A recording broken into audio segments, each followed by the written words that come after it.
All right, we'll go ahead and get started. Joe, we got a sign-in sheet? Yeah, right here. Yep. Oh, Dan's got it going around. let's start with here. We had a little talk today during the meeting today. One of the things we brought up is we're talking about having September 12th doing kind of like a little special event during the day. We want to try to tie it in with the state parks on the air, so we don't have all the details yet, but I just want to make people aware. If you're available, you want to come out and operate, you know, we're planning on doing something. Another thing, as far as the meeting in September, we're looking, the plan is to, again, I don't have the exact location, kind of like we did last year, just kind of a in the park cookout, kind of informal meeting for September.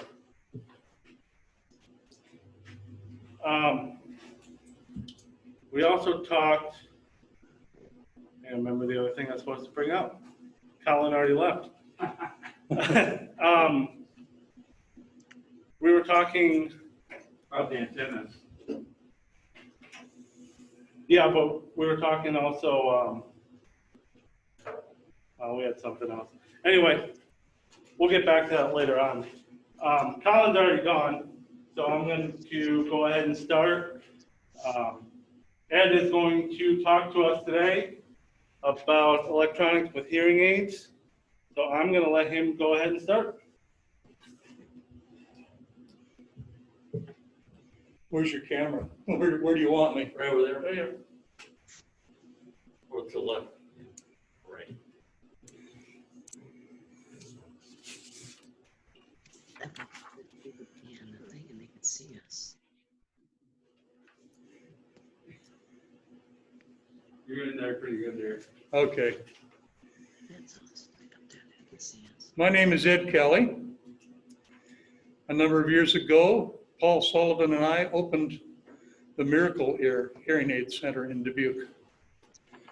We got our training from a professor from the University of Wisconsin Right there, what's and got our license, and so we sold here in town.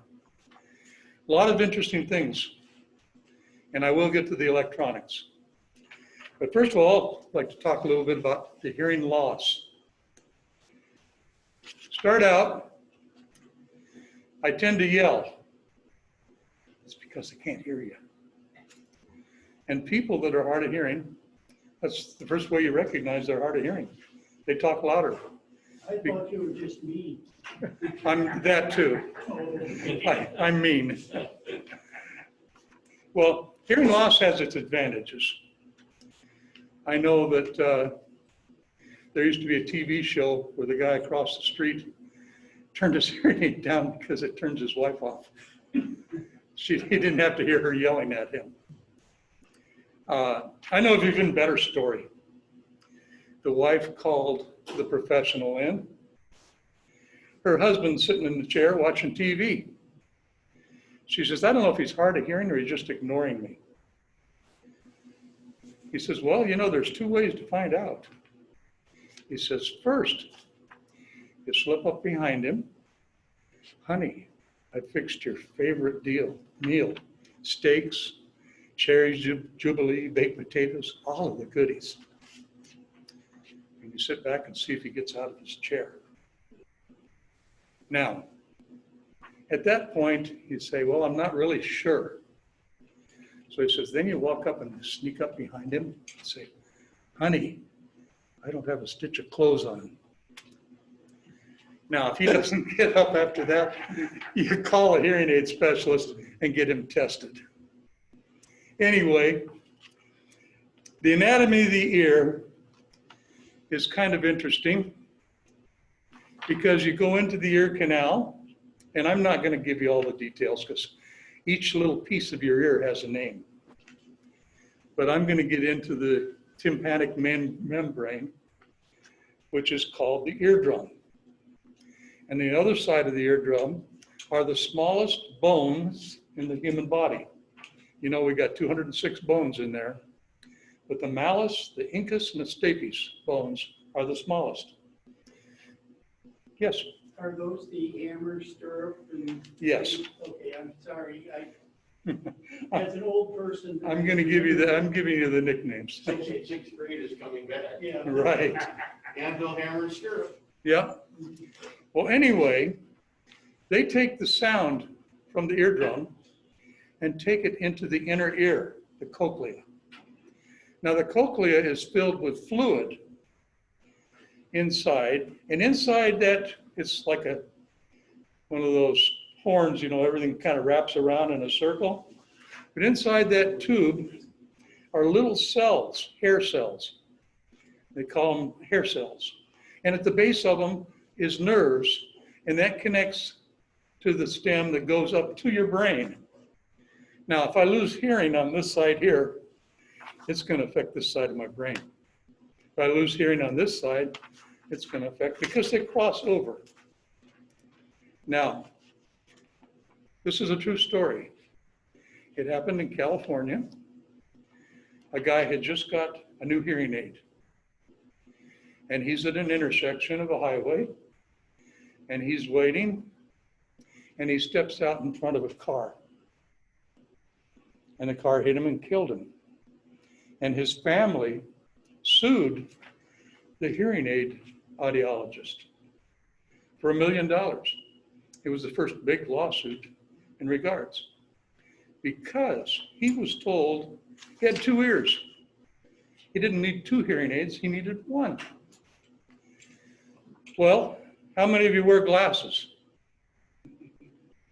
Can you imagine what it's like to walk around with one side covered up? How well do you see? Well, you don't see 3-dimensional. You can't tell how far an object is. You have no depth perception. And the same is also true with hearing. You have to have both ears. What happens if a car is coming and you don't hear it? Because all sound comes from all around you. It's not directional. You can't say, oh, it's coming from over here. And that's what they proved in court, that had he had, based on his hearing loss, 2 hearing aids instead of 1, he would have been alive today. And that's how they won the lawsuit. A simple little thing, but it makes a difference. What if it was an electric car? They're pretty quiet. You're right there. Well, back when this happened, there weren't electric cars. Okay. My first part that I'm talking about now is on the hearing loss itself. My second part of my instructions will be on the hearing aid. So that's why I've kind of divided it up like this, to go into the different functions. There is a lot of things to hearing, but the nice thing is when you have both ears matched, you can hear direction, how far it is. You can hear emergency vehicles coming into an intersection. And everybody here, who's not married? Now you're safe then. Okay, you guys are safe. Those of you that are married, one thing you have to realize, you turn your hearing aids down, you can't hear your spouse. Could be an advantage, it could not. You could wind up getting hit because you're not responding. But at the same time, your wife doesn't hear the same as you do. Whoever said that women are equal? They're not. We know that physiology is different, and so is hearing. Who knows what men can hear? Can anybody guess what men hear better than women? Low frequency. Frequency-wise. Lows or highs? Lows? Okay, you're right. Men hear lows better. Now, women hear high frequencies better. So when they whisper to each other and you can't hear them, there's a reason. If you work around machinery, John Deere workers especially, They are being grilled by sound all the time. That sound comes in and it deadens the nerves. And your brain adjusts to that. It turns down. It's like a volume control. Too much noise turns it down so you don't hear it. And then you go back out into a quiet area. Oh my gosh, what a difference. It's amazing. Now, as far as hearing goes, there's another factor, and that's frequencies that we can hear. When we give an audiogram, an audiometric evaluation, we want to know what sounds you can hear and when you can hear them. Now, by comparison, I want to hear something and I know that I have a loss. Okay, we all know about amplifiers. Remember that we used to start out with tube amplifiers. Remember the big audio amplifiers that you didn't put them in the back of your car until they became solid state. But you had them at home with big speakers hooked up to them. Okay, amplification of sound. Then somebody came along and invented an equalizer, graphics equalizer. Awesome. What can you do with a graphic equalizer? You can turn the trebles up. You can turn the bass down. You can just play with it all day because you usually have about 10 channels that you can work with. And you can hear those 10 channels. It's fun. They were the beginning of what we now have installed in a little instrument this small. Now, the hearing aids, I'm going to get into those now, are unique. When we talk about sound, I had a gentleman, an elderly gentleman, came in for a hearing test. Now we test what his sound levels, and he was profoundly deaf. That means he had like a 70 decibel loss. He couldn't hear. I gave him a comprehensive test. Say the word sneeze.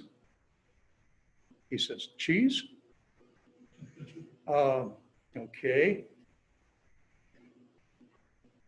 Any word with a soft TH, a S, a C, they're soft sounds. And if you have a high frequency loss, you can't hear those things. Now, we're lucky. We hear low frequencies. You know what that means? We can hear loudness of speech. Because how loud you hear things is based on your low frequency hearing. So you can hear things, you don't need a hearing aid because you can hear plenty loud. The TV's loud enough. Sometimes you're not sure what they're saying. What did he say? Or what was that word? I'm not really sure. Because the recognition of speech comes at the high frequency end. So once you amplify the high frequencies, then he can hear the soft sounds, cheese, sneeze, these. And those sounds become clear to him. Well, this guy that had his test, he could get 1 out of 10 words correct. What's that, 10%? So he had 10% recognition of words. 10%, not bad. I could just keep talking and then say 1, talk some more, and 2. So you're only going to get 1/10 of the sentence. Your comprehension is bad. So what we want to do is want to fix that. So I hook him up to my special amplifier that's built into my test set, and I give him the sound that he needs to hear. And I said, can you hear this now? Yes, he can. It's awesome. Why didn't you get hearing aids a long time ago? Well, a friend of mine told me they're nothing but noisy, a distraction, and they're horrible. Don't do it. Don't waste your time. That's what his friend told him. If at that time he would have gotten hearing aids, he could have fixed his problem. He could be able to hear today with roughly an 80% recognition factor. But he didn't do anything to fix his hearing loss. So what happens? Back to the ear. Sound comes in. It goes to the nerves, goes to the brain. Take away the sound of the brain, what happens to the brain cells associated with that sound? What happens to your brain when you don't use it? What happens when you're drinking alcohol to your brain cells? You lose them. Why? You lose brain cells. And these particular brain cells are associated with speech and recognition of speech. So even though he's hearing a word for the first time, he doesn't recognize it. If I started talking to you in Spanish right now, how many of you would be able to understand me?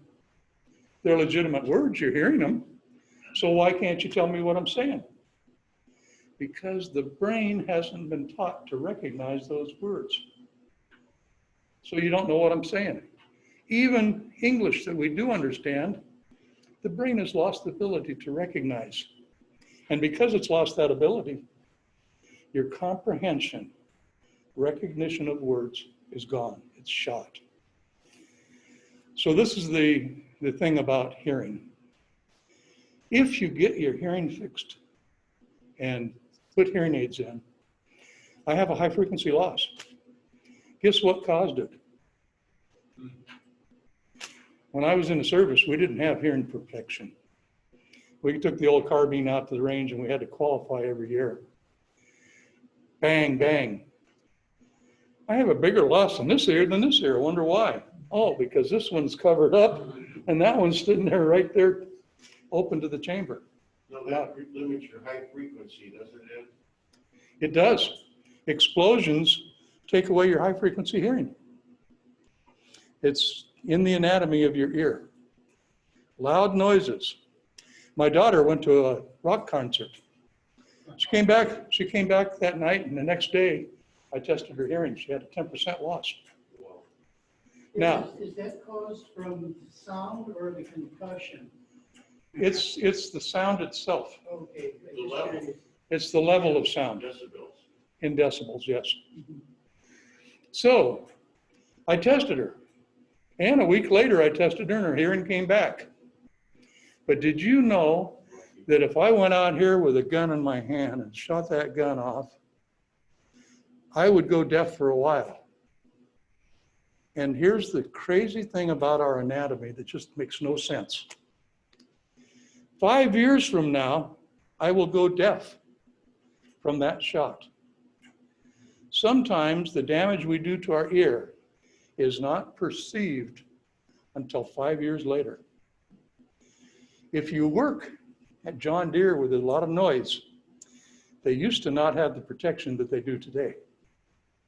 And so a lot of people, constant bombardment by sound caused a hearing loss to show up much later.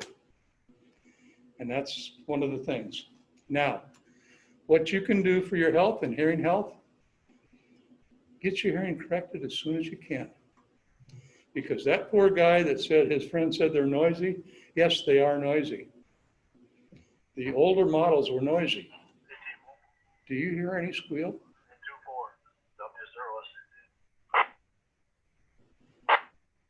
Okay. They have an automatic circuit in my hearing aids that eliminates feedback. Now, if I put batteries in these and did the same thing, you'd hear them. They do not have an automatic feedback circuit in them. Technology has changed throughout the years. Now, your hearing tests are free. Most Miracle Ear, Jerry that works out at Sam's Club, I don't know if you've run into him, he's KE0IVS or J. He's one, his wife's the other, Chris. Anyway, he gives free hearing tests. There's a lot of things that have happened in hearing aids. Check my notes. Can anybody remember what the first hearing aids were like? Fred? Actually, I got one for 5 cents at a rummage sale when I was about 10 or 11 years old. Did you? It had miniature vacuum tubes in it. They were about 1 inch tall. I'm talking about before that. A horn. Yes. A horn. Everybody knows. A little that. tube that goes in there and it comes out and you got a horn. The truth, they worked.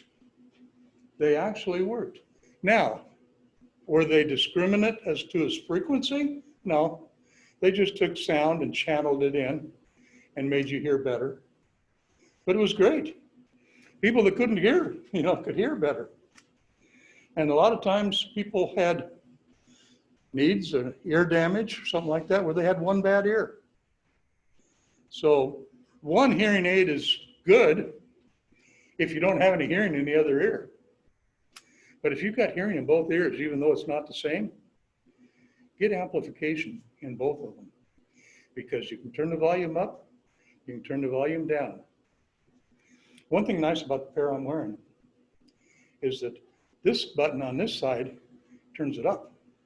The button on this side turns both of them down. It's a computerized. Now, I was working, I got out of my electronics field, and I wanted to get back into electronics. So I went down to job service and I put in for a job, and I said, I want to get back into electronics. They sent me to Miracle Air. I'm thinking, oh, that's great. There's amplifiers inside, there's electronics. I'll be taking those little things apart and fixing them. You know what we do? We take it, we put it in a box, and we send it to a lab. The lab puts it under a microscope, takes it apart. Oh, this is bad. Throws a new one in it. They don't fix things like they used to. I don't take resistor 5 out and replace it with another resistor or capacitor. Everything's solid state and modularized, including the microprocessors that are in these.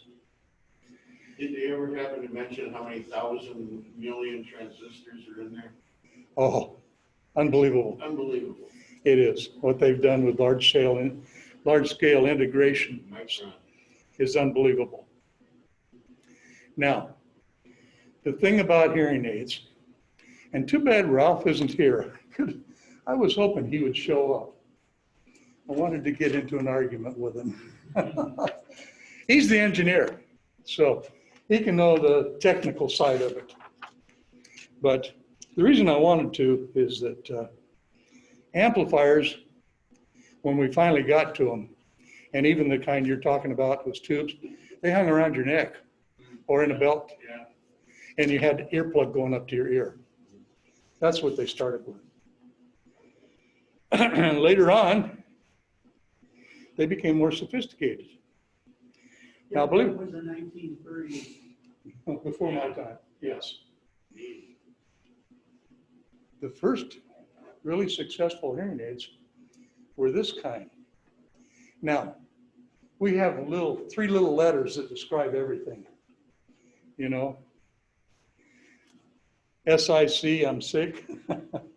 3 letters, FBI, Farm Boys Incorporated. Anyway, hearing aids are the same way. This is OTE. What's OTE? Over the ear. Okay, and the next one's going to be a good question. What's ITE? In the air. In the ear. What's MCL? No, I'm throwing a curve at you. Most comfortable level. That's what you do when you turn the screws on the side of your hearing aids to adjust the volume. You set it to what's comfortable to you. I remember my Somewhere mom- around 60, 65 decibels is usually comfortable. What's UCL? Uncomfortable. Uncomfortable. Once you get over 100 dBs, it's uncomfortable. Uncomfortable low, Level. earlobe. Yeah. Well, that's when you put your head in the tub so I can't hear. something to deaden the sound. So anyway, when we do hearing test, SRT, speech reception threshold, the level, speech level. We test for comprehension, how well you can recognize words. We test for how well you can hear frequencies. And when you put it all together, you become either a red person or a blue person. And I'm not talking about Republicans and Democrats. The audiogram, the graph that we have, that you chart what your ear is. Left ear is always blue. Right ear is always red. And if you look on your hearing aid, one of them is red and one of them is blue. If you open up the hearing aid,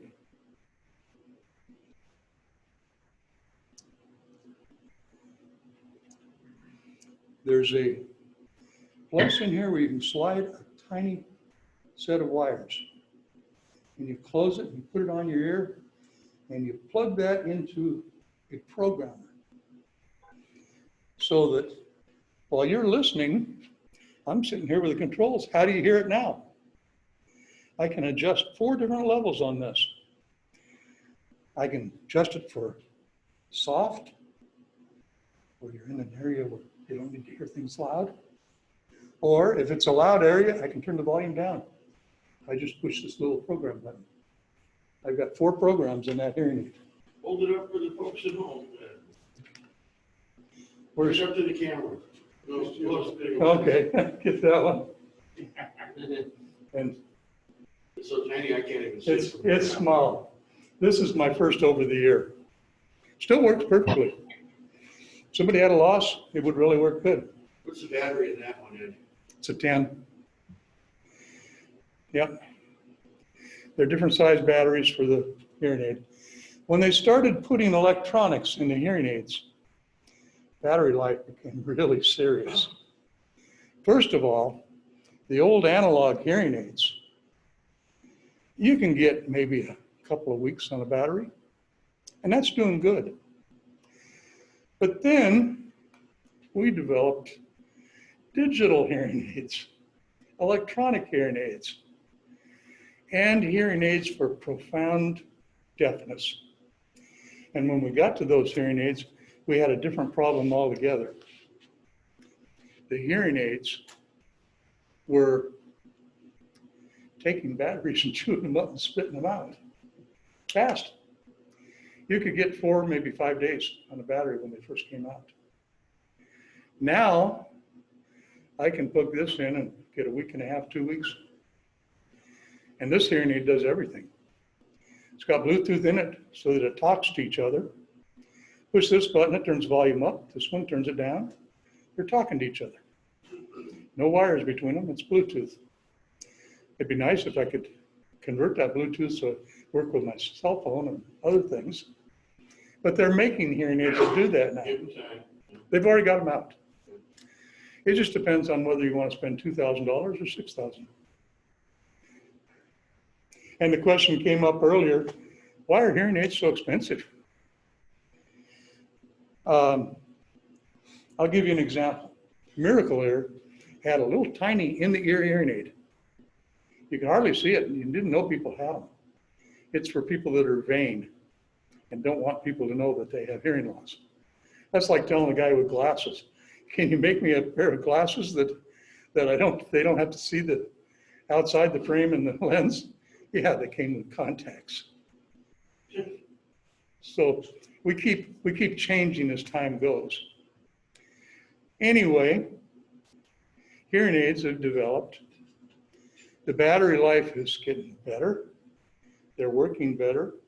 And we found out a little fact thing.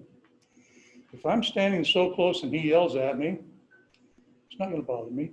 They shut down to loud noises. I can take a gun, and this is like wearing earplugs. It responds that quick to sound.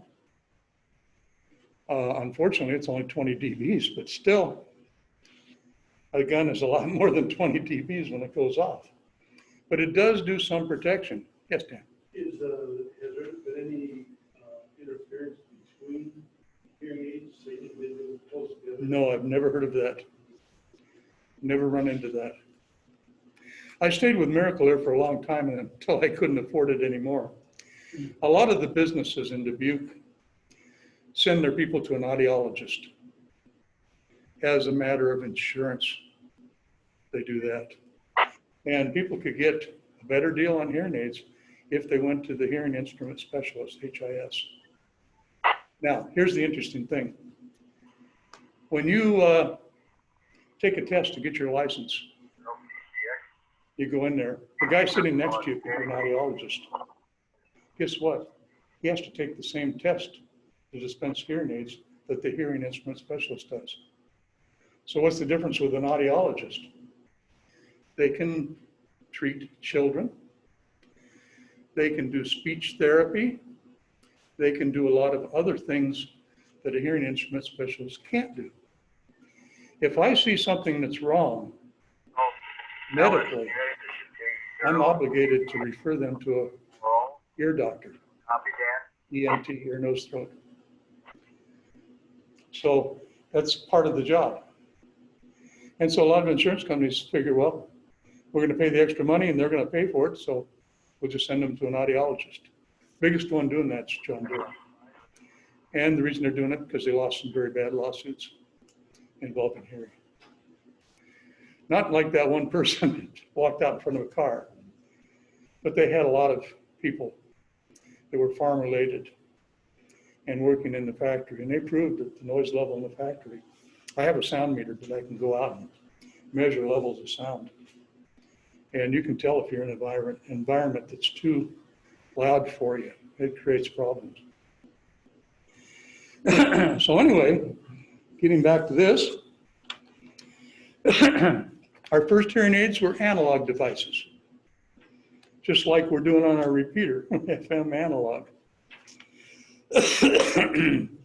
The digital devices came out later, but before they did it, they did some things to hearing aids to help you out with the analog devices.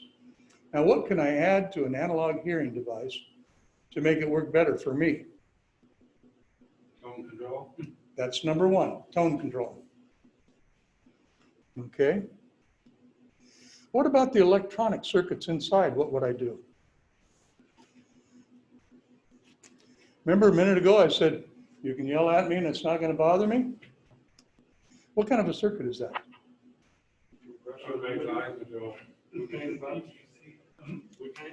Well, you know, the ABC, I I was thinking compressor limiter. It's a compression. Yeah. How many kinds of compression are there?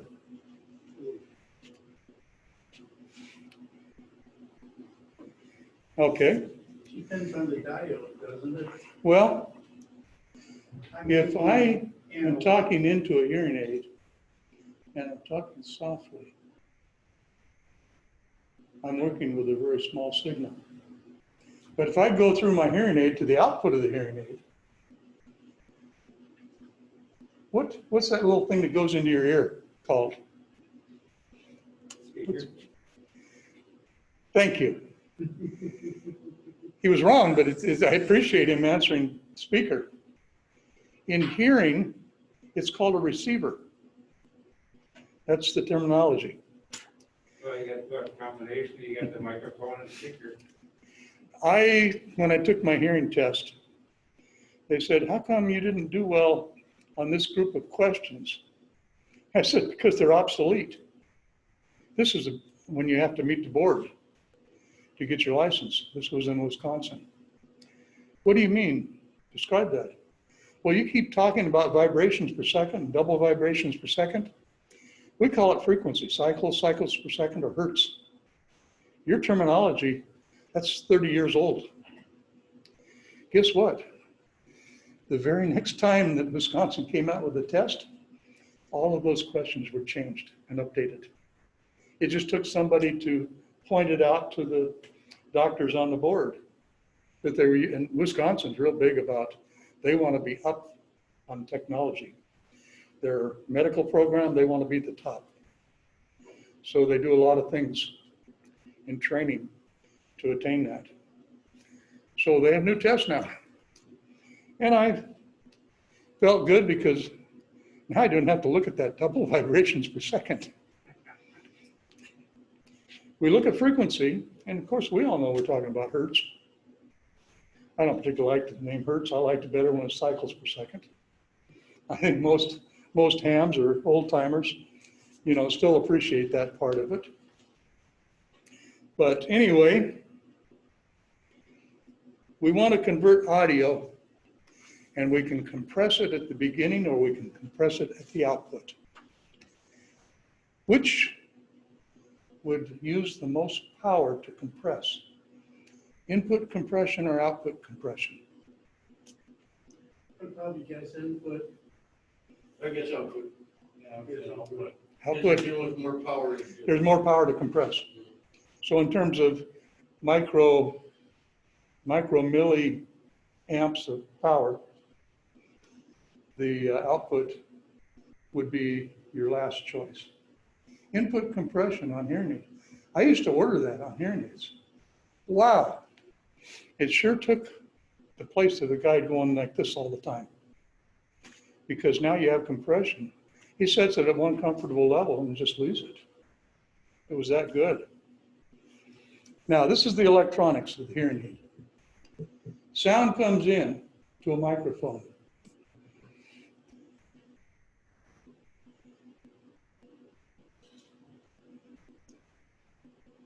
That little dot right there. This holds about 2 inches from the lens, so Yeah. you might be able to see it. Is that good? Come on, no. See how macro it gets. That little I dot. see your fingertips. Yeah. All right, that's better. Okay. That little dot's the microphone. Need a microscope. You know what that means? If you can have microphones that small, you can hide them anywhere in your house. I'm sure the FBI knows that. But it goes into the microphone, goes into an amplifier circuit. That circuit does all the corrections. But now you add something else. You add a microprocessor. That microprocessor has the abilities to amplify different frequencies simultaneously. So when we do a hearing chart, well, he can't hear this frequency range, so we give him a boost at that range. He hears this one too well, so we turn that down. Basically, it's a computerized processor. It's one of those little devices inside that automatically adjusts it. When your hearing aid starts squealing, it takes out that frequency of the squeal so that you can do this. It's awesome. That's the electronics of it, a microprocessor. And are they using the terminology DSP? Digital speech processing. Well, yeah, but when you see these fancy, $5,000 radios, they have DSP, the digital signal processing. Right. Same difference, really. It's done digitally, It's not yes. No, it's just that it just means that a microprocessor is doing the control for you. Absolutely. That's what you reprogram with that. case Yeah, I have a little box and hook it up to my computer, Software. and I have software for it. And I look at the person's audiogram and I set it up to the audiogram. I have him plugged into his ears. He listens. How does that sound? Great. And then I program the other 3 channels so that he can have a wedding reception. Loud. You ever notice when you're sitting at a table, everybody's yelling at each other because they can't hear because the people around them are yelling. Actually, Now- that's a phenomenon. When you go into a room with people, they'll start competing. Yes, The whole level just go up. it into just a goes up. Signal to noise ratio that's disgusting. It's unbelievable. Especially you got a hard ceiling. Well, anyway, we get to the point where we can now control specific frequencies inside with a microprocessor. Now, am I in electronics yet? Well, I'm talking about the electronics of the hearing aid, but as a hearing aid specialist, I'm never going to take the cover off and work on them. You're just on the block diagram. I can replace the batteries, the microphone, and the receiver. That's about it. Not much. Usually when I take them apart, it's to clean them. You know, you get the tube in there and get wax inside the hearing aid. Most common problem, people don't take care of the wax in their ears. But anyway, this makes the hearing aid do what you really need to today. And I wanted to talk a little bit about price. A $1,000 hearing aid from Miracle Ear has a little bit of a markup. I get 15% for selling it. My representative that owns the company, he gets 50%. And when you get down to what's left, the $100, $200, or $300, that's what it costs for the hearing aid. This hearing aid here probably didn't cost much more than $150. So why do I sell it for $800? Because I can? Well, that's one reason. No, the reason is I do not have that many people pounding my door down to buy them. If I had 3 or 4 people coming every day for hearing evaluations and fittings, then I could afford to give them a really good discount. But if I want to pay my house payment and support myself as a hearing specialist, I need to make enough money to do it. And that's why they're marked up. It's not because we want to do it, it's because we have to. It's like the yacht salesman. How many of these 50-foot yachts is he going to sell in a day? And why is his commission so high? Same reason. Okay, I'm going to open up time for questions. Anybody has questions? Even anybody back there? Question, can you isolate the tinnitus in people's ears? Tinnitus is a brain function. Tinnitus is another way of saying tinnitus. They're both the same. And I've heard it from both doctors and PhDs, both ways. Your hearing gets used to hearing sounds, and it's put into memory in your brain. And that memory feeds it back as a signal. It's not an infection. It's nothing like that they can do. There's another thing we do with hearing when we give a test. It's called masking. What do you do with masking? Well, you send white noise at you and then start talking. And what happens? You have to talk louder, because that masking, even though it's not the frequency that you're listening to, covers up sound. It hides it. Some people have to have white noise in a speaker next to their bed to sleep. It masks out tinnitus. I mean, I hear crickets every night. I have tinnitus. I've gotten used to living with it. My wife the other day said, "Don't you hear that noise?" No, I didn't, because it was in her head. She was, for the first time, experiencing tinnitus. Mine's kind of 2 questions, but the first is with the wax in your ears. You know, docs used to do it like every visit. They would, on your annual thing, they would take care of it. Now they don't do it. They say, "Oh, use hydrogen peroxide, do that," and I still have problems with that. So what's the ear wax? First of all, don't put anything in your ear other than mineral oil, number 1. Secondly, after you take a good hot shower, that earwax is soft. I know they say don't do it, but a Q-tip is the easiest way to get soft wax out. The secret is you don't jam it into your ear. You go very gently and roll the Q-tip and take it out. The last resort is you go to a specialist, and I can remove it. I have an otoscope. I look in your ear and I see it down there, and I have a little hook device and I pull it out. They don't like us. Irrigated too. Yes, you can irrigate it too. But I tell you what, that hot shower works good because it really dissolves that wax. And once you get it clean, it's easy to keep it clean. I mean, with Q-tips. I know it's the oldest thing, they tell you not to do it. They got TV commercials now where you squeeze this tube and squirts in your ear and drains out. Whatever you do, don't do what my wife did. She gets a candle and she burns a candle and it's supposed to dissolve the wax and it comes out. I tried to tell her it was a scam, but she didn't want to. The other thing, just what the warrant, how long those things, you spend in the thousand, how long do you, how often you have to replace them and stuff, you know? Hearing aids on a typical scale, you're looking at 6 to 8 years, typically. These are older than that because I take care of them. That's the whole bottom line. How come those early ones use mercury batteries? They were looking at long-term life, trying to get most current for the longest at the lower voltages that they had. I mean, that's the only application in consumer marketplace I've ever seen mercury batteries. Your batteries that you get a thing like this of them. These are made in Germany. Card. Yeah, they're in a card.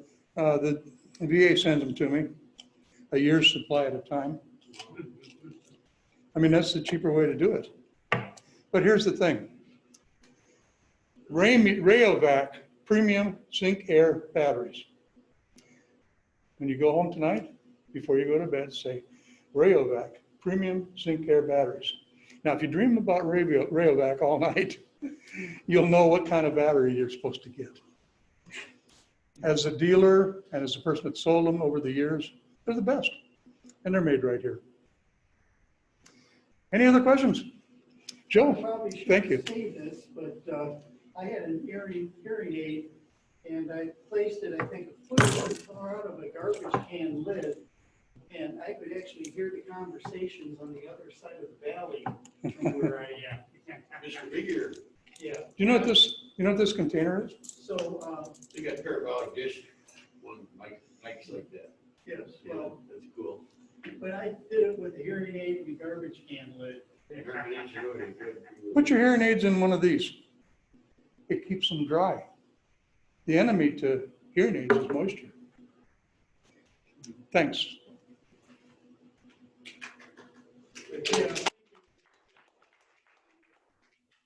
All right, I think that's all I got for tonight. Anybody got anything else? Dan, do you want to do minutes or? No, I just wanted, you know, we have to read minutes. Yeah, I didn't sign the list yet. Yeah, Oh, that's you here? Yep, I'll last talk to you week, about that afterwards. did last week, did they have a test to upgrade a ham license? Yes, Yeah, we Saturday have we it. did. Yeah, how did that go? We had 7 people there, and we had one guy upgrade from, I think he had the general to extra.